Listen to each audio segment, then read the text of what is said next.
Welcome to the Drivable Podcast, where we discuss all things about driving and safer community transport for people with disabilities and medical conditions. If you haven't done so yet, make sure you go back and listen to the last episode. In those episodes, we interviewed Dee and reflected on that process as well. There were some awesome gems in there. Great interview with wonderful, actually, wins from the NDIS funding approval. So go check that out. That's some real gold there for people out there working with NDIS. Yeah, g'day everybody. And in this episode, we're going to talk to Nick. Nick's waiting to join us. Really excited about this one. We're going to talk about some really nifty and innovative products to be able to help him to drive. Ali, you ready to do this? Yeah, let's do it. Driving is something many take for granted, but when someone has altered ability, then driving or getting out and about in your own car can be challenging. Driving with a disability doesn't mean you have to drive an old clapped out car with farm-like machinery, and relying on a wheelchair doesn't mean waiting for hours and then being in the back of a maxi access cab getting car sick. The Drivable Podcast is designed to introduce and explore driving aids for people with disabilities, vehicle modifications, the NDIS, research, medical guidelines, driving techniques, and much more. The Drivable Podcast is to help you be informed and be in control of your own independence so you can experience freedom through driving safely and reliably. I'm Ali, and with me is Brad, and together we have over 30 years of experience in disability and driving. Enough of the intros, let's get into it. Okay, everybody, in this episode, we're talking to Nick. Nick, welcome. Can you do us a favor for everybody and introduce yourself and tell us a bit about your disability, and then we'll ask you a whole lot of questions about your driving. Yeah, hey there, everyone. I'm Nick Tiago. I suffer from cerebral palsy, spastic quadriplegia from a birth injury. So I've suffered from this my whole life. And I've been living independently for almost 7 years now, so I don't need that much care, which is awesome. Well, to put it out there, I know Nick. I've known Nick since almost at the start of your driving journey, and we worked together a lot to try and help you to get independent on the road. So let's talk about your driving. Do you want to unpack the story that you've gone through to be able to get your license? Yeah, it's a pretty big story, and there's a few things that even you don't know about, Brad. I hope you don't mind going on this full detailed journey. I'm sure there are lots of things I don't know about. Let's do it. So, I've been handicapped my whole life, so I never was able to play sports as a kid. So I play computer games a lot instead, because that's what I can do and how I can. It was a good source of escapism for me. I didn't want to be in the real world because the real world kind of sucked for me. So played a lot of computer games. Anyway, when I was about 12, 11 years old, my dad took me to this car show with the family, and at this car show there was a driving simulator there, and back then it looked like a computer game for me, so I hopped on it and started playing around with it, and to my dad's and mum's surprise, I drove quite well, because I like to get the top score on all the games, so I tried to be vigilant and follow all the rules that were guided up to me on the board and all that stuff, and they were quite surprised that I could drive a regular car in this simulator back in 2007, 2008. Anyway, a few years later in high school, I wanted to be able to drive, as any kid would at the age of 15, 16, because all their friends started getting their learner's permits and what have you. And I felt kind of left out, that I didn't have my L's. So, when I was in grade 10, my dad and my SSO in high school, Andrew and Lynn, they encouraged me to go for my learner's permit. Now, at the time, I was a bit discouraged because my friends at the time weren't as supportive as supportive as I would like them to be. They knew me quite well, and they knew my reaction times weren't up to scratch. So at the time, I didn't really do it for the supportive friends. I did it in spite of my friends telling me that I couldn't do it, which is not what you should do. I don't encourage it at all. But at the time, I was very rebellious, so I wanted to do it to prove to my friends that I could do it. You know. Yeah. How old were you? How old were you then? I was 16. 16. 16. That's kind And of can I yeah. just ask a question about the support workers? Yeah. Like they're encouraging you to go for your L's at that point. Yeah. What kind of things were they hoping for you? Like what messages were they portraying for you at that stage? I used to say there was also a lady called Jane Kettle as well. I used to say the words "I can't" a lot. Mm-hmm. Like I can't stand up, I can't do this, I can't do that, I can't do this, I can't do that. Almost every single morning when I would go to school, they would say, "Nick, you can," like every single day. And they got so annoying, and they got so ingrained in my recesses of my mind that it stuck with me. And whenever my friends said, you know, I can't drive, you know what, my brain, you know, reversed it and said, I can. Mm-hmm. That was the main mantra of the whole year, was instead of I can't, it's I can. And that was thanks to Jane Kettle. But yeah, basically it's just regular kind of support. Like all I did was voice my interest in getting a license. And yeah, Jane, Andrew, Liam, they were all just saying, go for it, you know, you can do anything that you set your mind to. Hmm. So when you say your friends weren't as supportive, like what do you think? What were they just making comments, or what was the go there? Well, yeah, like I said, they thought my reaction time went up to scratch, and I do get a bit jumpy. So if there's a loud noise in the background, or if someone comes up behind me, taps me on the shoulder, I jump quite violently.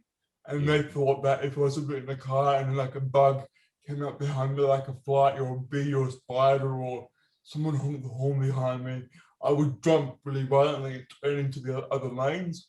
Now, I have to admit that did happen a little bit at first when I first started learning to drive, but that eventually heavily decreased, and I'm not nowhere near as jumpy as I used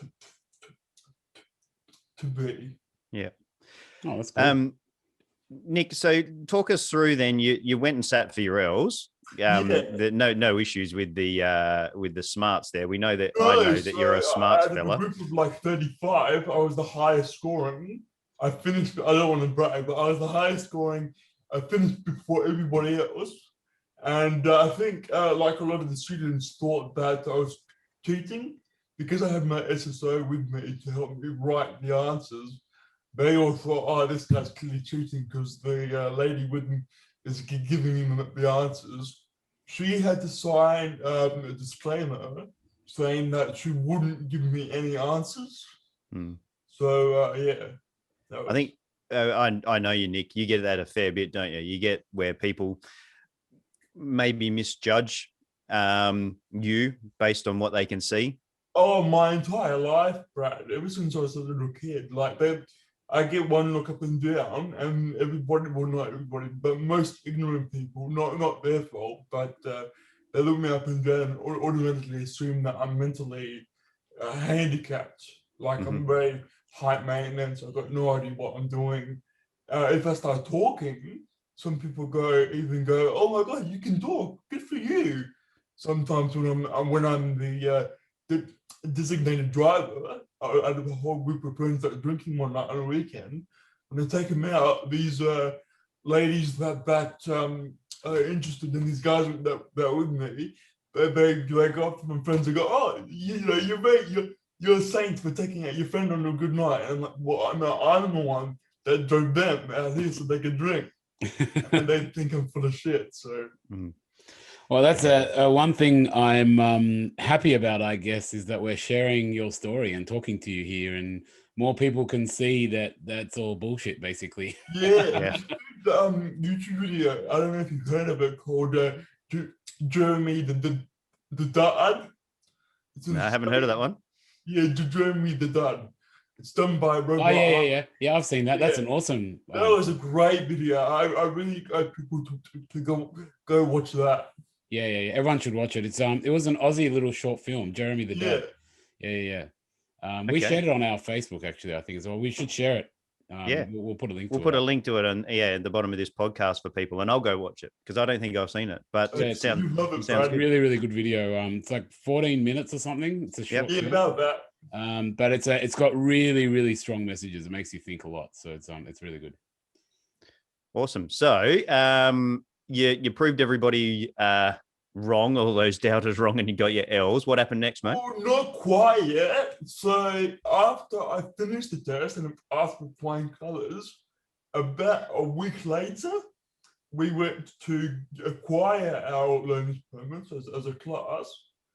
And when it was finally my turn to get my photo taken and get my license, at the city office, they told me, no, I can't have my license until I get a doctor's approval. Mm-hmm. And then that really upset me because they could see I had the smarts and I wasn't that physically handicapped. Just another roadblock in the ignorance train of the system. So I had to wait like a good far out. It was like almost a year or two just to get a simple eye exam from a regular GP. He didn't do any special tests or any physical things. I just got a simple eye exam from just a GP that the office designated. And he gave me the approval just for reading a few lines on a board. That was it. Yeah. Do you think so this was your normal GP, your regular GP? No, they assigned me a GP. Who, the Department of Transport did? Yeah. Yeah, right. But I didn't see my regular one. I was told to go to just this one that they said to go to. And it took like 6 months to a year to actually get that freaking appointment. Yeah, was it a specialist or was it just a GP? I don't know. I think it might have been a specialist, but I'm assuming it's a GP because all I did was a simple eye exam. That's it. Yeah. I think from my understanding, it's a specialist that you went and saw. I did go to the Women's Children's Hospital. Yeah. So, but it looked like a GP. Yeah. You know? Very simple office, very simple everything.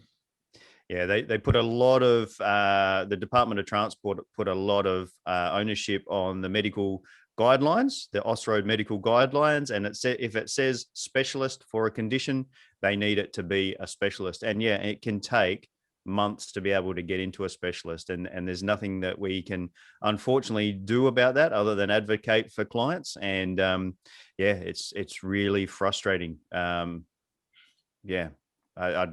It's unfortunate that that's the way that it's set out, but they've got their protocols to follow. Yeah. But interesting. So then once you got that, what happened? Once I finally acquired my permit after all that waiting, I think it was the school. So Lynn or Andrew got me in contact with a guy called Ian. Brad, do you remember his last name? Yeah, he's a well-known driving instructor around Adelaide. His name's Ian Craniford, and he was one of the pioneers, really, from my understanding, in South Australia in regards to helping people with modifications and learning to drive with modifications. He's a driving instructor and put in heaps of modifications to his car. Yeah, so Ian would come around to my house once every week or once every other week for a couple of months, and we try all kinds of different, like spinner knobs and remotes to do the indicators and whatnot. And over time, I really struggled turning the wheel left or right into a corner. Mm-hmm. It would really hurt me. Now, at the time, Ian thought that I was very weak in the arms. So he suggested me buying dumbbells and strengthening my arms a bit more to get my shoulders and biceps up to scratch so that I had enough energy and strength to turn the wheel. Little did I know, it wasn't the lack of strength. It was my bursitis that I had developed over years of using a gutter frame. So a little bit of background of that before I move forward. So I developed scoliosis as a 14-year-old. When I hit puberty, my back curved to the way I used to walk, and I got a perfect S-shaped spine over the period of like six months. So I had to get like scoliosis surgery when I was 15, and I got a decent amount of pins and rods in my spine, and I was in hospital for a few weeks. And then after that, I couldn't walk at all without an aid, and I couldn't get a good night's sleep. I was in lots of pain, and I still am to this day. But because of the scoliosis, using a gutter frame, I put a lot of weight on my arms to get up from my back. So my back doesn't hurt. And then over like an 8 or 9 year period of time, from when I was 14, 15 to now, I've got very bad bursitis and tendinitis from putting all that weight into my arms, trying to get the weight off my back. Are you doing anything about that now? Like, do you do any treatment for that? Like, no. So unfortunately, I've tried all kinds of surgeries. I've tried a cortisone. I've tried a vasectomy. I've tried getting my nerves zapped and burnt, and my back as well. The back's starting to get a little bit better, but every winter it's not good. But my shoulders are screwed up. Like after the first lot of cortisone injections, I think I got a month of pain relief, but then it just went back to being in pain. And then I had a vasectomy after that, which they removed the bursa out of the shoulder. And that gave me a few months of pain relief. But as you know, bursas grow back over time. So it didn't give me a decent amount of time to relieve the pains. I didn't want to get a cortisone injection every month. That would have been too much. And I've been in hospital my whole life, like in and out of hospital. I've had countless surgeries and x-rays and examinations, and I just didn't want to commit to having a injection every month just to relieve the pain. So unfortunately, after my scoliosis surgery, I was on opioids like endone and oxycodone and all that stuff for a few years, and I've built a tolerance to opioids and strong pain relief. So quite literally nothing really helps relieve the pain. Mm-hmm. The only time that I'm not in pain is if I'm sleeping. So I've been in constant pain since I was 14 years old. I haven't had an unbroken 2 hours of sleep since I was 13. Oh, wow. Yeah. You live with a lot, Nick. And you carry a lot of tension through those shoulders as well, through the quadriplegic aspect of the CP as well. And from an OT point of view, your range of motion in your shoulders is restricted, and you're really tight through your pec muscles compared to the muscles that make your shoulder blades move. So there's a lot of internal rotation there as well. So when you go and try and steer a steering wheel, it's tough. Reaching across the top of the steering wheel to make it turn was really difficult, wasn't it? Yeah, and it made it worse. It exacerbated the issue, and I just gave up because I thought I'd never be strong enough, and so I just gave up. So that was when I was 17 and a half, around there, in late year 11, early year 12 high school. And then a year after that, I graduated high school. I moved out of my parents into my own house with the competition payout that I received. And because of the payout, I was appointed a trustee. And I told this trustee that I was interested in driving to see what we could do about that, if there's any thing out there that I could try. And a lady called Laura Kistner, who was appointed my case manager, put me in contact with Williams. This was back in, I think, late 2013. Is that right, Brad? Yeah, yep. About dates are terrible with me. I'm hopeless with dates. About then. So yeah, Laura Kistner put me in touch with Brad. I was 18, 2019 at the time. And I told Brad, yeah, I wanted to start driving. And I told him that what I experienced with Ian. And I think our next step, Brad, was you got me a scan done on my shoulders.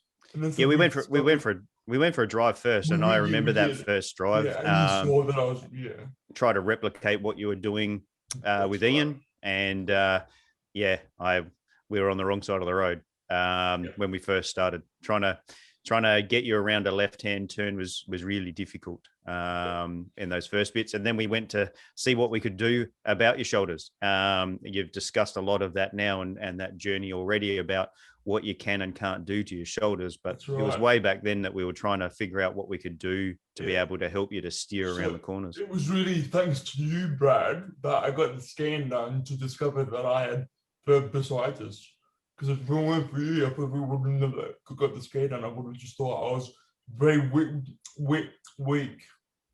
Yeah, and it's actually not weakness at all. It's actually increased tension and tone in those shoulders, and it's actually the muscles not letting go rather than not being strong enough to work.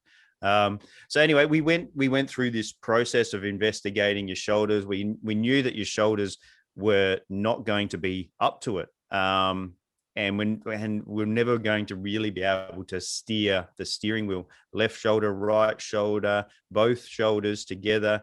It didn't make a difference. So we hit a brick wall when it came to steering a steering wheel. So do you want to unpack what we did then? Yeah, so my memory of this part is a little bit hazy, but I think you, Brad, went hard at work, like really hard at work to do your research about what was available. Yep. And then I don't know if you knew this at the time, but I was really into video games and playing with joysticks and driving simulators and games like Grand Theft Auto and that kind of stuff, driving games. And you found this company called PME, Problem Management Engineering, that's based in Sydney. And what they do is they fit out cars with technology called space drive that was invented and manufactured in Germany. And we thought, because that uses a joystick like a video game console, we thought, oh, that looks kind of perfect. You don't have to steer, you don't have to have your hands on the wheel at all. And it's just as simple as turning a joystick left and right, and the whole wheel turns by itself. So we thought, oh, that's basically problem solved. Let's give it a try. Yep. I'm just trying to think what else happened. Yeah, so, but just before you found that, I think you helped me buy a van so that my housemate could drive around for me. Yep, that was a big part of the process as well, is trying to plan for the future, but also you just moved out of home. You were trying to be independent of your folks. You had housemates and so forth, carers, housemates, and you needed to get out and about and didn't want to rely on access cabs. So that's right. Yeah, we got a van for you. Well, we researched. I didn't get a van for you. We researched all the vans that were available to be able to for your housemates, for your carers to be able to drive, so you could get out and about. And because I had quite a big wheelchair, because I used to do scouts at the time, I used to go out in the outback and people driving and go to lots of heavy terrain. I had this 4x4 wheelchair, the X8 Magic Power wheelchair from Extracare, and because it was quite a big wheelchair to lug around, I needed quite a big van with quite a big opening at the back to get it in there. And I remember that was a challenge to see what would fit, but it would also look cool. And I think, so we ended up finding the Volkswagen TDI 40 2013 multi-van. Yeah, And nice cars. we measured out the back opening and the wheelchair. Yeah, and it was great, except that I had to take off the headrest every time I would get in the van, and I had to duck my head every time I'd go into the van and whatnot. I didn't want to get, I think I said this to Brad, I didn't want to get a bigger van just to save me from getting the headrest off, because it was just silly just to get a much bigger opening just for the headrest. So I was quite happy to take off the headrest every time I would get in and out of the van. Yeah, there's a lot to discuss about that one, about the trade-offs and the responsibility of those type of decisions in regards to want and desire versus what can be achieved versus like you're not sitting in the wheelchair when you're actually in the car. So we went through a whole lot of policies and procedures in regards to whether that was appropriate or not. And yeah, so it's a really tight fit for the wheelchair in the back of the car without a lowered floor. It's something that you have to bend and duck when you get into the car, but then you make your way through the middle of the car when you use your wheelchair into the driver's seat, don't you? Now I do, but back then I would get in the passenger seat. Yeah, passenger seat. And we had to remove the armrests of both front seats so that I could get squeezed through there, because the gap was so narrow. I couldn't squeeze through, so we had to remove the armrests. So with the car, did you initially use it as a passenger? Yeah. Right. Yeah. Okay. Yeah. So for the first 6 months, yeah. Yep. All right. Well, 6 months to really get the process started, and then we went and did the assessment with PME that you were talking about, didn't we? And do you want to talk about what was involved in that? Do you recall what was involved in that? Before we get to that, we just going back to the wheelchair and the van. We went to Lesbrosio to get it fitted out with the ramp to get the wheelchair. To get a lifter in the back, yeah. Yep. Yeah.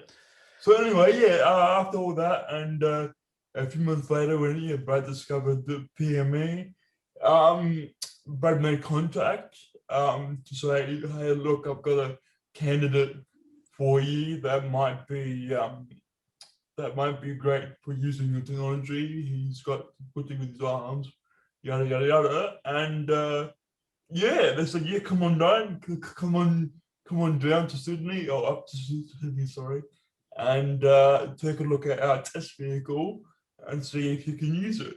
So Brad and myself flew over to Sydney in July, around then, 2014, around that.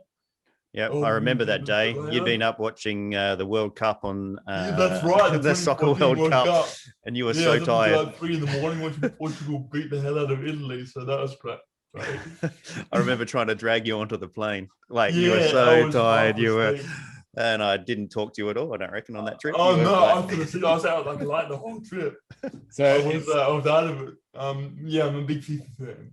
I wanted to kind of point out, I guess, one thing just for the listeners, that you guys are in Adelaide and you had to go to Sydney to try this product, right? That's right.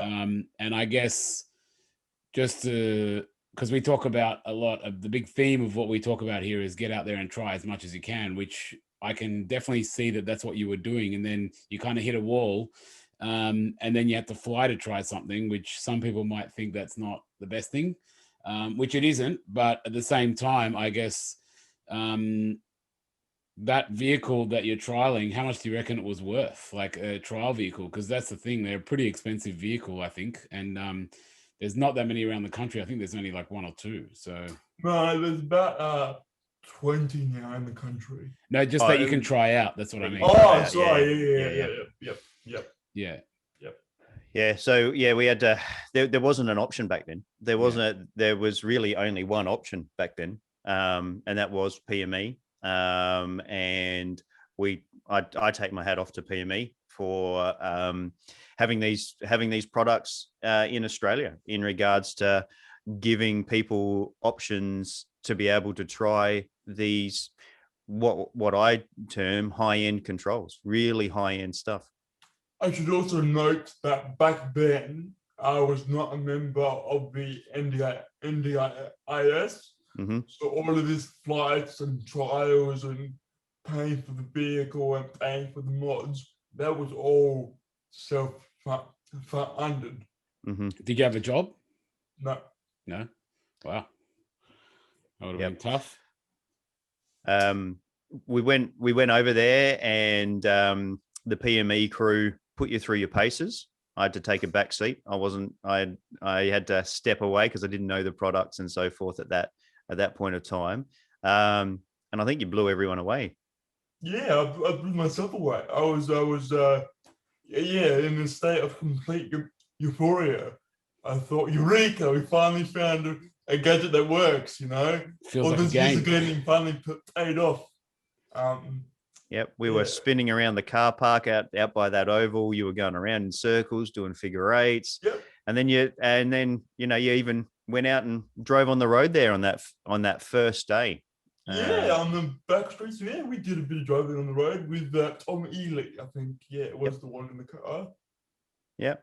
Yeah. So that whole first assessment process was trying to find a product that worked for you, whether it was left hand or right hand, or whether it was, and we also assessed your feet at that day as well in regards to cost versus whether your right foot had the control on the pedals. That's right.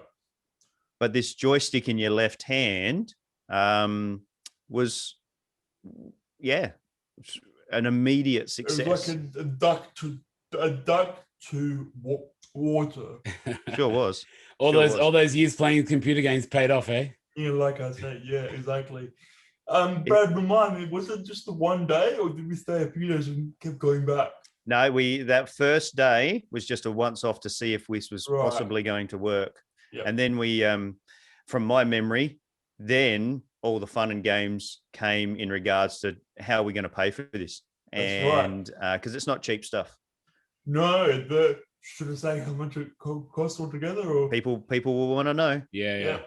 So first of all, the van itself I bought brand new. That was 50 grand.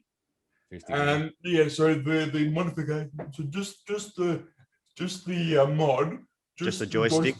and just the computer. Only that, excluding freighting it there and back and fitting it and whatever. From memory, it was 85 grand. Mm-hmm. Wow. For just the joystick. And then you've got a lifter in the back. Yep. So I've got a lift as well, and that costs a couple of grand. Yep. And I've got a hoist on the right driver's side in the back to get my walker in and out. You got a frame in and out. Yep. And insurance, because I was under the age of 25 at the time, and I had all these mods, and I was handicapped. I used to be with the RA, and that was $5.5 grand a year. Whoa. And now I'm with Blue Badge, and now it's I think it's around $4 grand a year. Still high.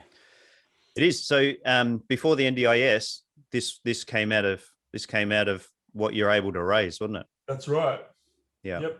And how were you getting your funds at that time? Were you just So like I raising... said, so because of my cerebral palsy, I've got cerebral palsy due to medical negligence at birth. Okay. So there was a birth injury that I sustained, and my parents sued, and I got to pay out at the age of 18. Yeah. Okay. And I ended up pay for the car mods and the house and stuff like that. Yep. Yeah. Okay.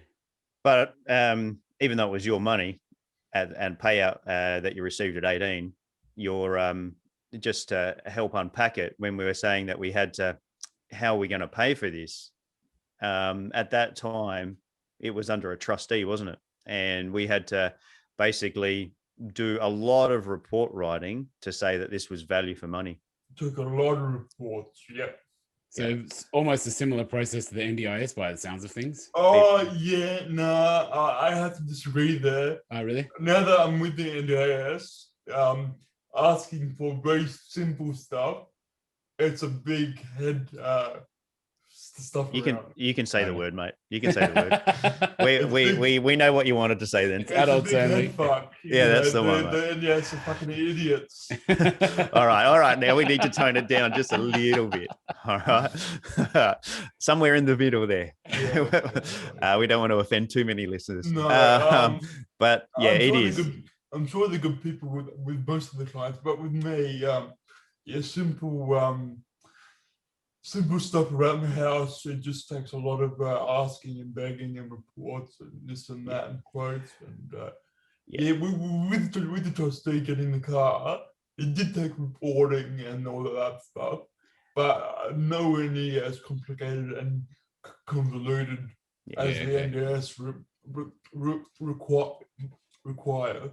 Yeah, because of your age, just to put it in perspective for people, it's your money, but because of your age at that time, it was about making sure that you weren't wasting your payout, which has to last you for the rest of your That's lifespan. Right, yeah. And so, also, like, I guess to make sure no one's ripping you off probably as well. Yeah, that's right. Like doing you in or something. That's right. Yeah, that's so we were protecting me.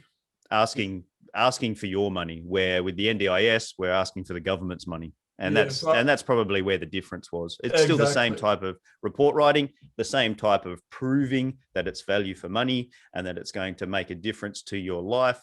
But it was the money's coming from a different pool. I should mention just on there, just briefly, that was with a certain trustee that required a lot of reports and what have you. The one that I'm with now requires nothing at all. Oh wow! I just say what I want, and they go here you go. Do you need a car upgrade, Nick? We'll talk.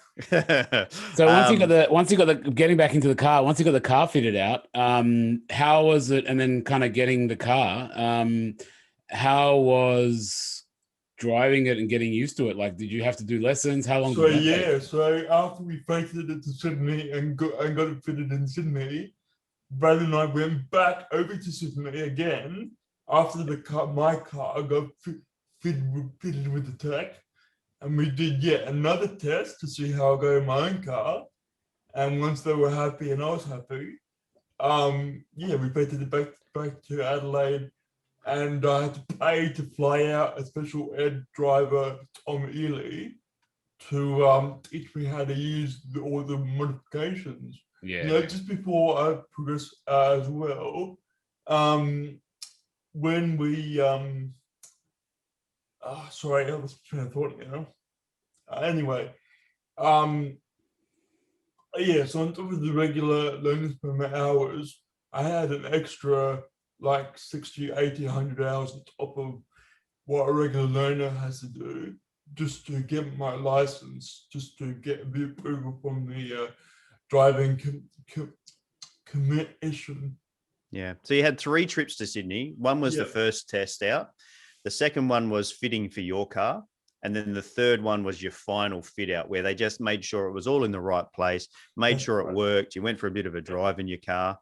And then it was waiting for the car to come back. And when the car came back, it came back with Tom. And Tom taught you to drive with those controls in your car, yeah? Sorry, I just remember what I was going to say. Mm-hmm. Back on the first test with my car, I asked the company if we could make the spring stronger in the joystick, because I'm quite strong in my arm, and I think the joystick is made for people that are very weak. So they make the spring in the joystick very, very loose. So it was quite sensitive, and they had it on the lowest possible sensitivity. But I would literally move the joystick an enemy to left or right, and half the whole wheel would turn. Yeah. And I said at the time, on my very first test with my car, I said, "Hey guys, can we make this spring a lot stronger so that it's less sensitive?" And they said, "No, we can't do that." And I'll tell you why that's important later. But at the time, for the first year and a half of my driving, I was using a very, very, very sensitive joystick, and literally and then a meter each way. If I'm going on the highway, I will go into oncoming traffic if I don't keep the joystick like needle pinpoint straight. Yeah. And that got very fatiguing. That was the hardest part of me learning to drive, was to keep the joystick dead straight. Yeah. So you got this product that gives you all this hope, but then it's still hard to be able to That's do it. right. And I remember driving up the freeway with you and trying to stay in the lane as we go around a sweeping corner to the left or to the right. Yeah. That was really difficult. So how did you get that fixed? Well, yeah. So before I got the spring fixed, Tom eagerly put in like an arm pad on the joystick, because back then it would just be the stick on a small platform, and because my arm wasn't resting on anything, no armrest, no nothing, I had this weight of my arm that I had to control as well as the joystick, and we figured out that the weight of my arm was impacting the level of turning. So we had to get an armrest installed as well on the joystick, so my arm could be resting on the armrest, not moving at all, and that made it a lot easier to turn after that. So that was a really good modification that I added onto it after. But yeah, so like I said, hours and hours and hours of lessons, and I got the approval, got my P's, and then about 8 months or a year after I got my P's, I had a car accident. So back then, on the day I had the accident, it was New Year's Eve 2016. And on that day, I had plans to go up to my mate's shack in Manham for the New Year's Eve weekend. And yeah, I hadn't slept really good the night before, again, as I do. And so my friends were gonna pick me up, right? I wasn't gonna drive it, they were gonna come pick me up, because I usually get fatigued after really long drives with my, because it takes a lot of energy to keep the joystick really straight, and my legs, it gets fatiguing keeping the pedal at a certain speed. That took a lot. That takes a lot of energy out of me, and I'll talk about how I fix that in a second. But so that day, they called me up at 11 in the morning, and they said, "Oh, Nick, sorry, we forgot you. We went up there without you the day before. Can you drive here?" So I was scrambling at 11 in the morning on like only a couple of hours sleep, trying to get packed and get up there so that I didn't miss out on much. And yeah, got on the road. Again, I was half asleep, so I shouldn't have been on the road. And I got halfway up Port Royal Road, which is only around the corner from where I live, up to get onto the highway later on down the road. But I got like 300 meters up Port Royal Road, and I slightly bumped the side of the median strip. So I veered to the right just very slightly, and the front right wheel hit the median strip very, very lightly. But because of that jolt, it was enough to bump the joystick to go full lock to the right. So I went into oncoming traffic over the median strip into oncoming traffic. And then I quickly overcorrected and went back left again to get out of the way of the oncoming cars. And I went back onto the median strip, and I ended up slamming into a tree on the median strip. Yeah. And it wasn't a bad crash. I just slightly dented my bumper bar. I had a broken side mirror, and the airbag went off. That was it. No, I killed a tree. That was very sad. It was a very small tree, but yeah. So bumper bar dented, airbag went off, and I broke my side mirror. Because I had never been in a car accident before as an adult, I didn't know what to do. So obviously bystanders checked if I was okay. It's kind of funny though. I don't think you know this, Brad, and this is true. When I had the car crash, Angie, the lady that encouraged me to get my license in the first place, she happened to be driving by that day, and she stopped with her husband to help me out of the car. Yeah, right. So that was just a huge, coincidence kind of fate thing. And that made it all the more embarrassing because I felt like I had let her down. And I felt so bloody embarrassed. And she said, "No, don't be embarrassed, Nick. It's it happens to the best of us." She asked me how I've been this past year and what have you. So that's a really, really awkward position to catch up in. So anyway, the cops were called and I didn't know what to do. So I just let the cops organize a tow truck to get the car off of the medium strip and go to the repair shop. And I remember overhearing, oh, sorry, no. So after I had the car crash, I called my housemates at the time to say, "Hey, look, I had a car crash. Can you walk down the street and help me grab the shit out of the car and pick me up and take me home?" And the police officer turned to my housemate behind my back and he said, "How the fuck did your housemate get his license? She's disabled. How the hell did a person like that get his license?"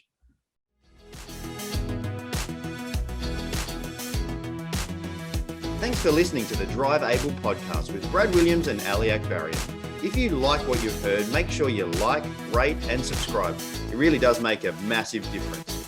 If you or anyone you know would like to share a story about driving with a disability, or you would like to get in contact, find the show notes, or find the resources mentioned in this episode, you can find us on Facebook. Just search @Drive Able Podcast for more information.